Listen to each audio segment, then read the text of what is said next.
Good morning everybody. So today we are camping at Abbey Wood. We liked it so much last time we decided to come back again. We came back for a few more nights. And today is actually blue sky. It's not raining. Woo-hoo! So this is our third day here. Yep. And previous two have been raining constantly. Yeah, it's been pretty miserable so far, hasn't it? It has. Up to this point.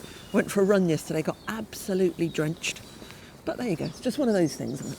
But Abbey Wood is so good, so basically we're just walking through the campsite at the moment, walking down to the station, and from the time we leave our pitch to the time we get into the centre of London will be about 3/4 of an hour, so you can't really argue with that. And we're not going into the centre of London today anyway, so we're going to Whitechapel and then south on the District line, aren't we? So Yep. It won't take us nearly that long, hopefully. So it's really good.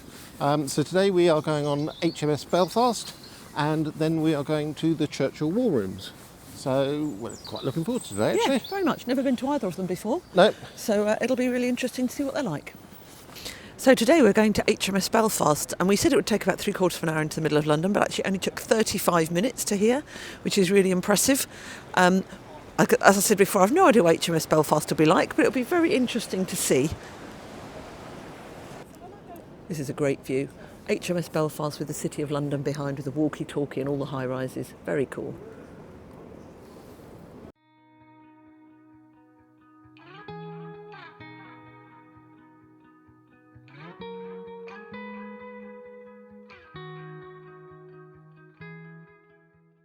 So we're about to go on to HMS Belfast. It was launched in 1938, and we were looking at all the places that it's been since then. London, Trinidad, San Francisco, Dar es Salaam, Hong Kong, various places like that. And we're going to find out a little bit more about it as we go on to the boat.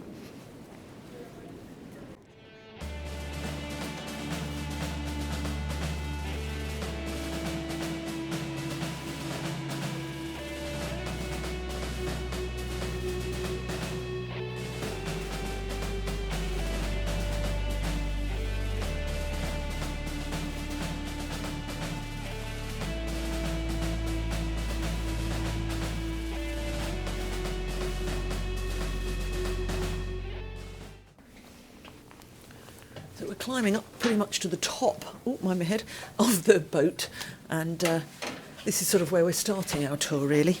Certainly you can tell how cramped and inconvenient it would be for more than 1,000 sailors to live on this ship. Unbelievable. So we finally got on board HMS Belfast, and we decided to head up here first of all, and this is the Admiral's chair? Bridge. Admiral's Bridge, thank you. And basically, because this was a flagship of the fleet, it would often carry an admiral, and from here he could see all the rest of the fleet and he could control them and talk to them. And the captain of the ship itself would sit above him. Lovely views out the windows. I don't know if you can really see that, but these six great big guns in front of us actually really dominate the view. But yeah, it's quite interesting to know that this was the flagship. It's not a huge boat compared to the ones these days, but it obviously did see a heck of a lot of action. And it was brand new at the beginning of the Second World War. Better timing you couldn't have had, really, could you? We just watched a video about the guns on board HMS Belfast, and it was quite interesting because what it was saying was that by the time any of the guns were put on board, they were virtually obsolete, and she kept getting the guns upgraded, but every time that happened, the guns were obsolete by the time they actually got on board the boat. And what they were saying was that in an unstable ship, even the best guns couldn't really help to locate aircraft coming in a three-dimensional way above them on a very unstable sea. So they were on a bit of a losing battle. I'm amazed that she lasted, really. So this is where the captain would have sat, and the navigating officer would have sat in that chair there. A great view. You can see a long way from here. So many bits and pieces and telephones in front of them as well. I don't know how on earth they would have managed to keep up to date with everything. You've got speed, you've got port and starboard, you've got the direction they're going, all kinds of things.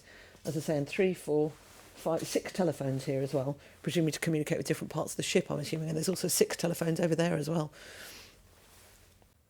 We've just heard a little bit of audio on here, and it said that until the 1950s this was actually in the open air, which is quite amazing to me.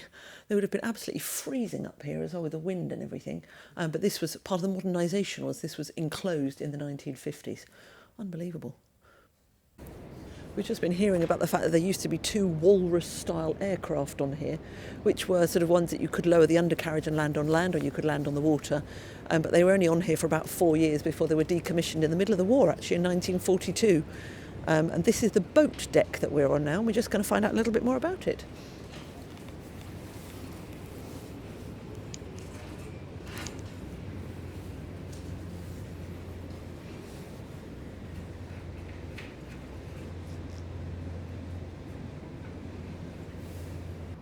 So as we just found out, when the aircraft were removed and the catapult was taken away, they basically brought in this, which was to actually then transport the boats over the edge of the ship. There were lots of boats that lived on here, and they actually had a detachment of Royal Marines on board as well. And these are the bits where the boats were secured down, the remains of those. And they did say that there was only one person who was killed on detachment with HMS Belfast, and it was when they were struck by a shell from the shore when they were in or off Korea. Just on into the boiler room. It's a bit precarious. Having to look where I'm going as well. Being careful not to bang my knees. In HMS Belfast's case, the 4 boilers and 4 engines are arranged in small bore. So we're in the boiler room at the moment. We're below the waterline, and this is kind of into an airlocked space, and they said it was airlocked so that basically the air remained the same pressure, so that it didn't spark up the boilers or anything. But we were just saying it would be awful to work down here. You imagine if the ship's leaning and tossing and turning, and it would just be horrific to be down here at any time of the day, especially if it was in a war situation. So we just spent a couple of hours on HMS Belfast, and it was really, really interesting. But one thing it did make me realise is I would never, ever want to be in the Navy. The boats, I mean, it is tiny, and there's 1,000 sailors on that ship, and it is tiny, absolutely tiny, and all of the hatchways, all of the gangways, the steps and everything are minute. And yeah, it would not be for me at all. Couple that with war and a dodgy sea, and that would be like my idea of complete hell. But there you go, that's just me. Maybe it makes some people think, yeah, I really want to go to sea, I don't know, but it wouldn't be for me, that's for sure. But actually the experience of going on HMS Belfast, really interesting, really enjoyed it. So a few videos ago, when we were last in London, one of the things we said was that we wanted to come on the Millennium Footbridge, and we couldn't because it was closed. So this time we thought we really needed to come on the Millennium Footbridge. And the view behind me is just amazing of St Paul's Cathedral. Doesn't feel particularly wobbly, I have to say, even though it was known as the Wobbly Bridge at one point. But it's very cool.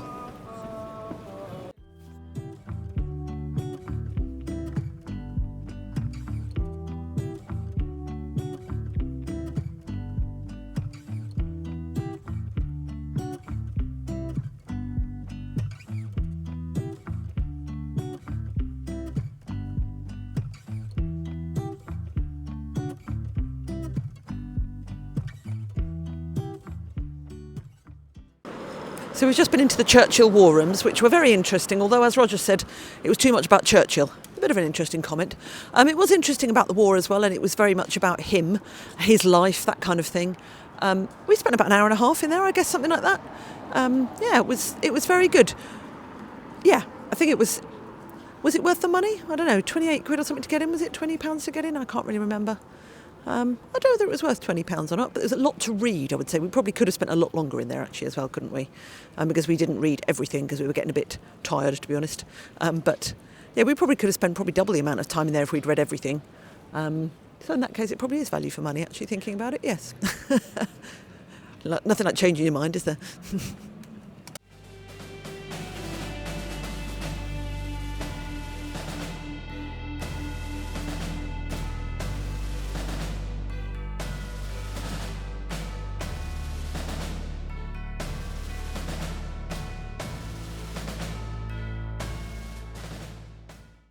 So when we arrived at this campsite, it was actually quite quiet, and she did say the last couple of weeks have been manic, but since we've been here, maybe Thursday, it started to get really busy, didn't it? It did, yes. People were absolutely pouring in on Thursday, weren't they? Yeah, in the pouring rain.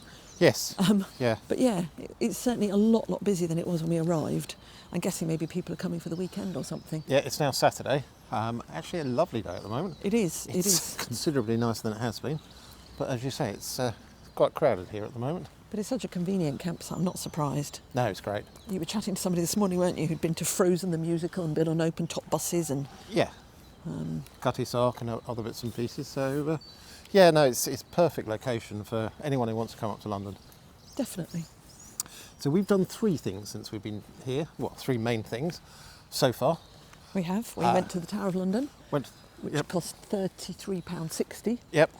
We went to HMS Belfast, which cost £28 something. Yep, something like that.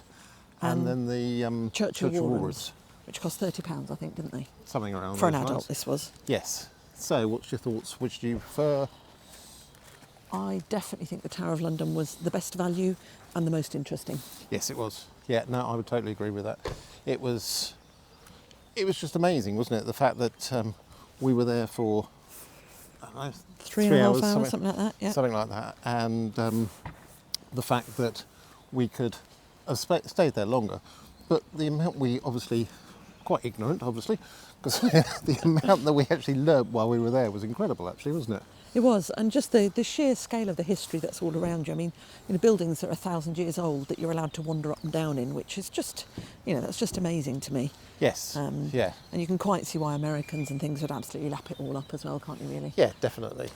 HMS Belfast, found that very interesting as well. That was really good, yeah, I really enjoyed that. We managed to lose each other We did. on HMS Belfast. I actually had to phone up Jill and say, where are you? At one point he did say something about, if you get lost, don't worry, because a lot of the people who worked on board here got lost too. We didn't expect to, but yeah, we did.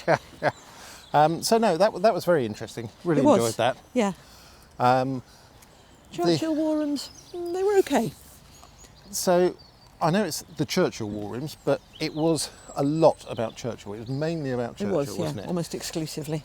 His history, his life, from basically growing up and everything else, which was okay, but yeah, not necessarily sure it was worth the money. No, I'm not sure it was either. And I think, I think the actual bunker bit was very interesting, and it's a shame there wasn't more about the everyday life of the people in the bunker. Yes. But even when they did have bits that were about the everyday life, it was all about how they worked with Churchill and how Churchill was really, wasn't it? It was very much so. It wasn't just about what they had to do every day. Yeah. And as you said before, there was a lot of reading. So it was mainly just bits and pieces on the walls to read, wasn't it? It was, yeah. Yeah, there was a few videos and things, weren't there? I would imagine with kids, it wouldn't be the place to take kids. No, I think they'd get bored quite quickly. I think they probably, would do. wouldn't So kids would have loved the Tower of London, and I think kids would have loved HMS Belfast as well. Definitely. But certainly not the Churchill War Rooms. But you live and learn. It depends what kind of kids you've got as well, doesn't it, really? I guess so. But no, it's been great. So we're going to the theatre this afternoon. Going to the Book of Mormon with some friends. Yep, so we're meeting up with friends, and we're meeting up with your brother tomorrow. We are. That'll be really good. So it's been a very busy week, but really enjoyed it. And as we say, the weather's not been great, but it's actually improved today, so hopefully it will stay like this today. It hasn't stopped us doing anything, has it? But it has put a dampener on things, hasn't it, really? Yeah, very much so. So, yeah, no, that's been our time in London. It has. So if you enjoy this video, please like and subscribe and send us a comment.